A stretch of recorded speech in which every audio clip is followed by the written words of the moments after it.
Tonight on CBC Vancouver News.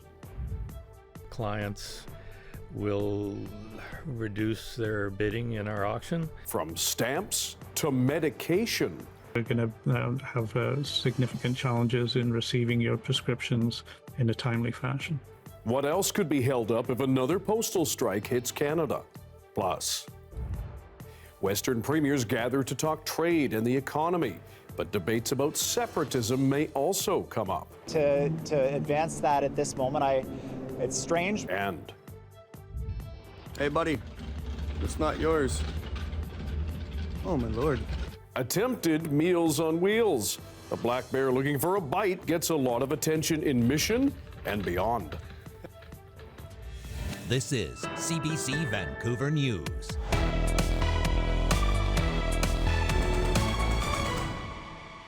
Hello, I'm Dan Burritt. Thanks for joining us. Some BC businesses are preparing for another financial hit amid another possible postal strike. Operations are set to shut down at the end of the week, the second time in 6 months. As Michelle Morton explains, everything from collectibles to medication could be held up. We have stamps from places that don't exist anymore.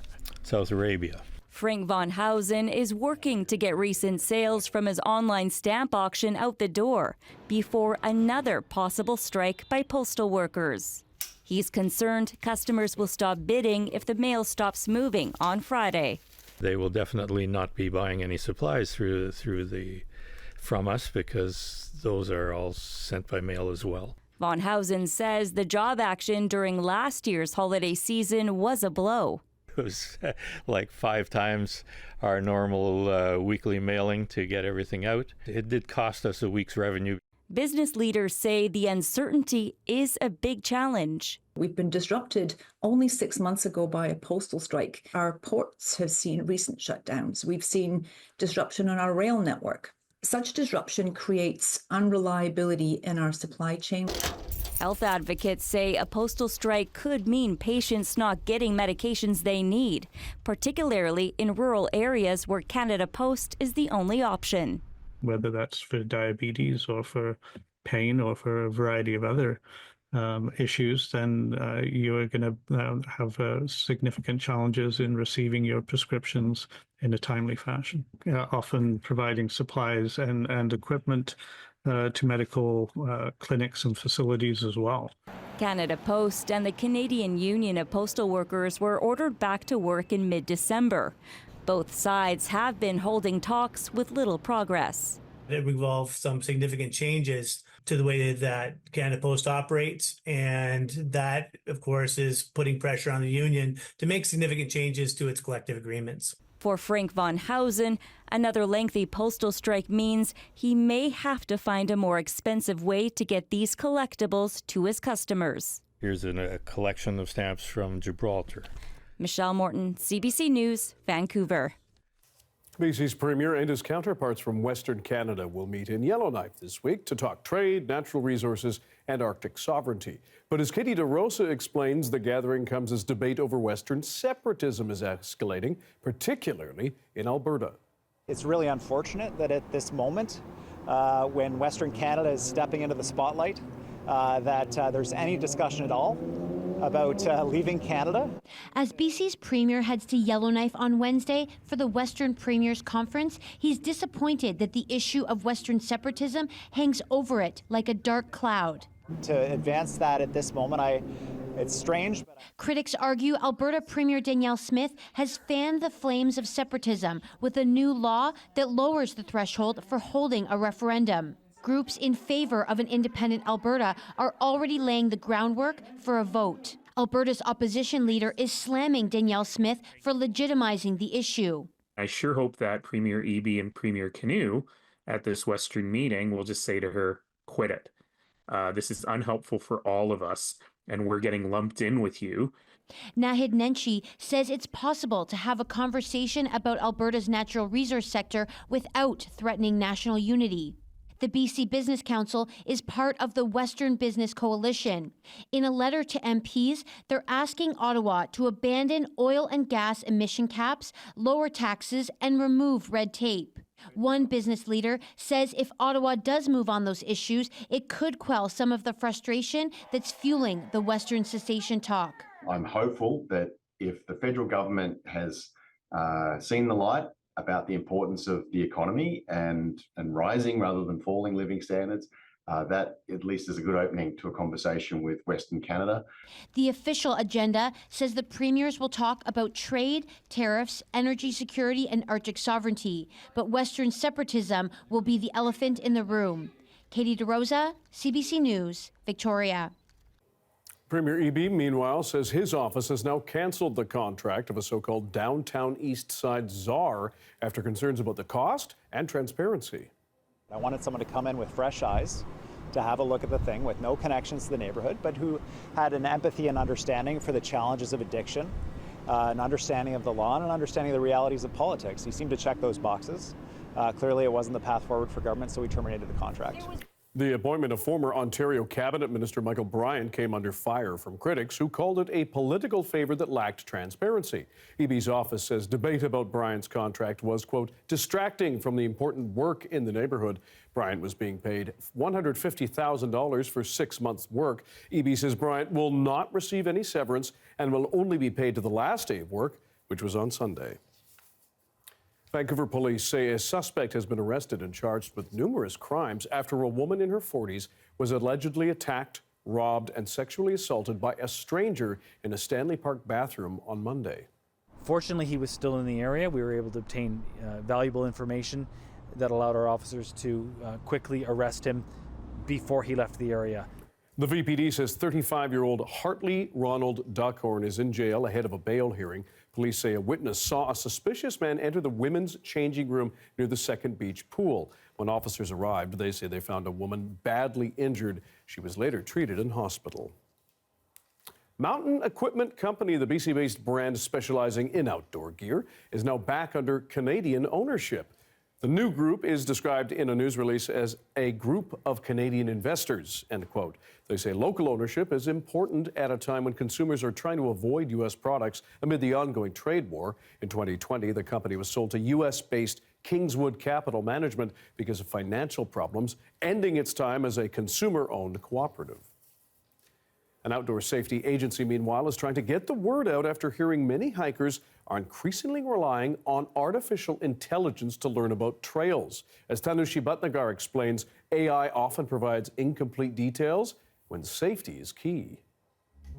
I'm standing at Lynn Headwaters Regional Park, the starting point for many popular hikes here in Vancouver's North Shore. While this area is no stranger to outdoor enthusiasts, rescue teams are saying that some of them are using AI apps to find these trail recommendations, which are giving them incomplete information. When we asked 3 different AI apps the same question, what are some good hikes near Vancouver? All 3 of them gave a similar list of scenic hikes, but only one categorized them on a difficulty scale and gave a snow warning. One BC outdoor safety group says the North Shore Mountains see one of the highest rates of rescue calls in Canada because of its easy access to trails and nearness to the backcountry, something that AI does not prepare you for. So it can't give me that personalized touch that I know I need to apply to my trip. Riches says this is a new problem, but one that's increasingly resulting in ill-prepared hikers. This group also said they use AI to map their route on some hikes. If somebody wants to go for let's say intermediate hiking, or like someone just trying hiking for the first time, so I think ChatGPT is a very good thing. A hiking expert says people should keep the time of year in mind, a safety factor that AI often overlooks. It's important to check the references of AI chatbots when you use them, because I've tried a few queries and sometimes they pull from some obscure sources. They also say hikes in the North Shore can still have snow conditions late in May, even if it's warm and sunny in the lower mainland. What are your goals for that adventure, and set them? And just remember, don't hesitate to turn around and save it for another day based on conditions, because there's still snow, by the way, at higher elevations. Safety advocates say it is important to rely on official sources and peer-supported forums instead of AI to stay up to date on trail conditions, closures, and experiences of recent hikers. Tanushi Bhatnagar, CBC News, North Vancouver. A video of a young black bear taking advantage of a quiet weekend morning in Mission is getting a lot of attention online. Hey, buddy, it's not yours. Oh, my Lord. Sure isn't. The bear, yes, on its hind legs, pushing the dumpster around for a while. But they couldn't quite figure out how to get into his Meals on Wheels. The youngster, so engrossed he either doesn't notice or doesn't care about the human videoing him right there. The city of Mission says it receives hundreds of bear sighting reports every year. It recommends keeping garbage and food scraps inside a secure, non-rolling container until the morning it's collected. Looked like a plastic one, but still. You know, I know. Looks like it was dancing with it. Bears are adorable. It's easy to remember that they're so dangerous. Very close. They're adorable from about 100 feet away. Yeah. Maybe a little bit further than the camera was. Indeed. But, you know, that's all right. In the meantime, shall we take a look at the snowpack levels? Because we have an update from just before the long weekend, and I wanted to mention that we are still losing snowpack very rapidly. We are right now at about 36% below normal in terms of those snowpack levels, which is a lot worse than May 1st when we were about 27% below normal. And that's because of both a lack of snowpack heading into May, and also a pretty quick melt in terms of that snow because of a very hot end of April and the first week of May, although cooler conditions lately have helped. Not great news for the drought situation either, but we'll talk more about that later in the show. Okay, Darius, thanks very much. Thank you. 3 weeks after the Lapu Lapu Day festival tragedy, people in the heart of the South Vancouver neighborhood continue to mourn. As Benit Breach reports, residents say the heartache has created a tighter bond, though, in their already close-knit community. At the heart of South Vancouver, the vibrancy of Fraser Street beats strong. From its mosaic of shops, salons, and restaurants, to its art. This is a really tight-knit community here. The spirit is very, very inclusive. Rob Najjar has grown up here and spends his time speaking to businesses daily as director of the Business Association. Well, this is the most culturally diverse business district in all of Vancouver and the Lower Mainland. There's people from so many different parts of the world with different religions and different languages. We really share the living here. But this lively neighborhood now carries a heavy weight. The Lapu Lapu Day tragedy, 11 lives lost. It's left a vibrant community in mourning. The greatest tragedy in our history. Amid the pain, many here say they're focused on healing, growing, and celebrating their diverse community. For this salon, it's all about fostering friendships. People, sometimes they pass by, they say, oh, friends. They love the name. That's why they come in. They try, and they're happy, look like them. Look at them, oh, my customer. Friends, you have to be friends for everybody. Thank you so much, Jessine. Mei Dong took over the salon almost 25 years ago. And for many, these seats offer more than a haircut. They offer a sense of belonging. This is a safe place where I could be. I felt like this community has been more stronger than it was before. Maybe it's the best time for us to work together and be more close to each other. May recalls what another customer said to her. She got shocked. She come in, she said, May, can you change my hair? Do my hair. I can't sleep for 1 week. She says staff here visit the memorial daily. We pray for them. We come at least 2-3 times a day when we have free time. Down the street, connections with chai. This new cafe is a dream come true for these high school sweethearts. Owner Nikhil moved to South Vancouver from India about 10 years ago. Oh my goodness. That leche just warms your soul so good. He spent around 7 years working at different stores on this very street, gaining experience. They supported us as a student, and I want to do the same for the community. Nikhil says he finds strength with his neighbors here. We have a community, so we kind of get together, have chai or have coffee, and we got a chance to grieve what happened and how we can prevent something like this. I'm proud of the community.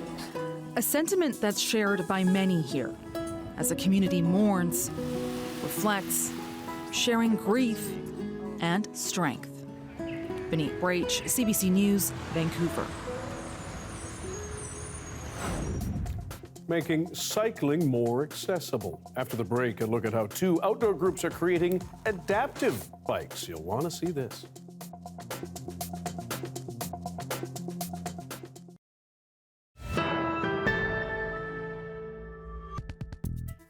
Despite a drop in inflation, Canadians are still paying more for groceries. And the Credit Counselling Society says many are relying on credit to put food on the table.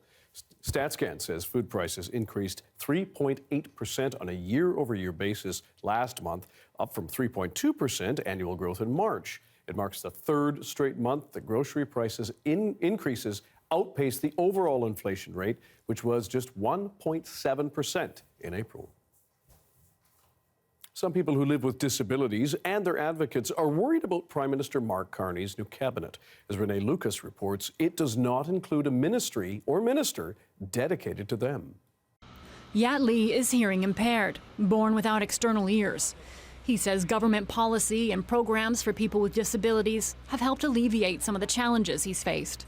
In the several cases of employment where I find it really hard to self-disclose my disability because I didn't feel safe.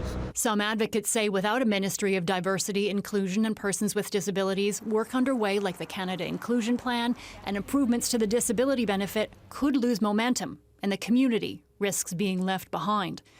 In a statement to CBC News, the Prime Minister's office says that work will continue under Minister Patty Hajdu in her role as Minister of Jobs and Families, and Stephen Guilbeault as Minister of Canadian Identity and Culture. But both ministers hold additional portfolios, and for some, that's a red flag. All of the concerns for people with disabilities in Canada are going to be done off the side of someone's desk, which we know, given the mandates, that's not necessarily going to happen. And we're just going to go backwards. Some political scientists say the concern from the disability community is valid. It raises the possibility that they will be overlooked as a single minister with many different competing priorities will be responsible for dealing with issues, complaints, initiatives regarding many different communities within the country. Bergeron says not having a minister dedicated to the interests of persons with disabilities sends a clear message. It's definitely going to be seen as we don't count, and there's 8 million of us across this country. Meanwhile, Lee says he's worried people like him will become an afterthought. Renee Lucas, CBC News, Vancouver. 2 charities in Kelowna have joined forces to make sure everyone has a way to get outside this summer. Chris Adaptive Adventures and Elevation Outdoors have teamed up to offer bike rentals at the Mission Creek Greenway. But as Kimberly Davidson reports, not all of their bikes are created equal. It's springtime at Kelowna's Mission Creek Greenway. The sun is shining, and it's a perfect morning for a bike ride. We got a pedestrian on our right. Yep. Woo-hoo. But for Kent Stewart, finding the right bike is critical. I lost all my eyesight 5 years ago, so to continue any kind of sports or any kind of outdoor adventures is challenging independently. I got it kind of above your head. Yeah, they're going under the bridge, so we're in the dark right now. Okay. Kent Stewart plans to do a lot more biking here this season. And he's grateful there's a bike rental company that can accommodate not just his needs, but almost anyone else's too. Disabilities, there's a credible amount of people that have them, whether they're visual or not, to make it accessible for these kind of people coming into town. Kelowna's a big tourism town. It's great to have this. It's a really great program ran by amazing people. Oh no, that's good height. Kelowna Bike Rentals is set up right at the start of the Mission Creek Greenway. It's just opening for the season and offers a fleet of regular bicycles and all kinds of adaptive bikes. The idea was to start a social enterprise that helps fund our 2 charities so that we can run our programs with that additional funding without having to rely on donations so much. We've got at least Western Canada's largest fleet of adaptive equipment available, and so combine that with all of our e-bikes, our gravel bikes, it really creates the opportunity for everybody. Anyone can drop by and rent a bike between 9 a.m. and 4:30 p.m., except for Wednesdays and Thursdays. But they recommend that people who need extra help call and book ahead. Kimberly Davidson, CBC News, Kelowna. There's a look at busy Revelstoke, BC, where the sun was shining, the trains were ringing and rolling earlier this afternoon. Darius will have your BC-wide weather forecast after this.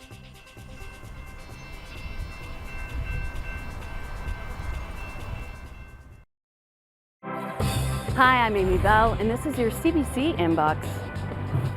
CBC celebrates Asian Heritage Month through the language of movement, where every step tells a story. Throughout the month of May, we're shining a spotlight on Asian dance groups, showcasing the dynamic blend of classical, folk, and contemporary dance forms. These talented dance groups share their cultural heritage through stories and traditions, knowledge and technique. Read and watch their stories at cbc.ca/bc.